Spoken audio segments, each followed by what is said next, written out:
My girlfriend said no girl would date a gamer, so the gaming community made her single. Annabelle stood in my doorway while I was practicing my build orders for StarCraft and pulled the plug from my computer.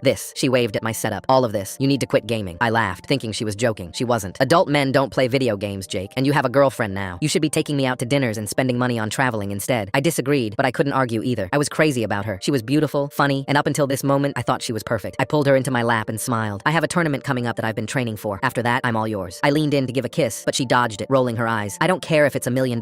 It's pathetic, she said in a cold voice. If you loved me, you'd stop playing. I stared at her dumbfounded. You're not serious, I said. Delete everything or I'm done. You have 24 hours, and trust me, you don't want to choose wrong, she threatened and walked out. I'll compromise, I told her over dinner at the expensive sushi place she loved. 10 to midnight only. 2 hours. After the tournament in 3 weeks, we can talk about me quitting completely. She stabbed at her salmon roll. 2 hours every night is 14 hours a week you're ignoring me. Babe, I said gently. You're literally just scrolling on your phone during that time. Look, I'll take you anywhere you want. More dinners like this, weekend trips, whatever you want. Just give me 2 hours to practice. Her eyes lit up at my offer. Fine, but I'm keeping track. And if you play 1 minute past midnight, we're done. For about a week, she seemed satisfied. I took her to fancy restaurants twice a week, brunches every weekend. That trip to Nepal she'd been hinting about, booked it. Her friend's birthday party where I knew nobody, I was there, making small talk about zodiac signs and things I didn't really care about. I responded to every text within minutes, watched her reality shows without complaint, posted couple photos twice a day, but I felt something shifting. She started making snide comments about my gaming again. She'd spam my phone during practices saying, sorry, I'm not as important as your little game. It was exhausting, but all I could think about was my tournament in 2 weeks. But my girlfriend wasn't planning on making it easy. When Annabelle realized I wouldn't stop my 2-hour gaming sessions, she started involving our family, telling my parents she felt like she was competing with a computer. My own mother pulled me aside to ask if I needed help for my gaming addiction. Then she went public. She posted a thirst trap on Instagram showing her in black lingerie on our bed, with me gaming in the background with a poll in front asking, what would you choose, me or gaming? All her friends trashed me in the comments, and as if it wasn't enough, she became violent, spilling wine on my keyboard, unplugging my router during ranked matches to charge her phone, cutting cables, even deleting save files from my console games when I was working from the office. At a local gaming meetup, I vented to a stream about my tanking rank and missing equipment. Dude, think about it. If you had a friend in this situation, what would you tell them? Run, I said with a tired sigh. So? And that struck me hard. Smash. I woke up to the sound of my keyboard shattering against the wall in my gaming room. I rushed out of bed to find the keyboard split in half, still in Annabelle's hand while she smiled. Whoops, no tournament for you? Now you can spend the day with me? That was all I needed to hear. We're over. Get out, I told her. Her face went from shock to rage. Are you serious? You'll never find a girl like me. Honestly, I hope not. I grabbed my bag and left. At the venue, word got out about what happened. Gamers I'd never met started offering their equipment. One guy from the enemy team even handed me his lucky mouse, patting my back. Hang tight, brother. Another lent me his keyboard. Someone else had an extra headset. And all this reminded me just how much I loved the gaming community. I felt myself getting emotional, fighting back tears as I thanked each person. But as I was setting up for the first match, my now ex-girlfriend infiltrated the crowd and tried to hop onto the stage yelling, you better stop right now or you'll really lose me. Security tried to escort her out, but she kept coming back. But it didn't matter. I was going to win this. I stood there on stage with the trophy and a $25,000 check several hours later, and my ex became a toxic meme in the community.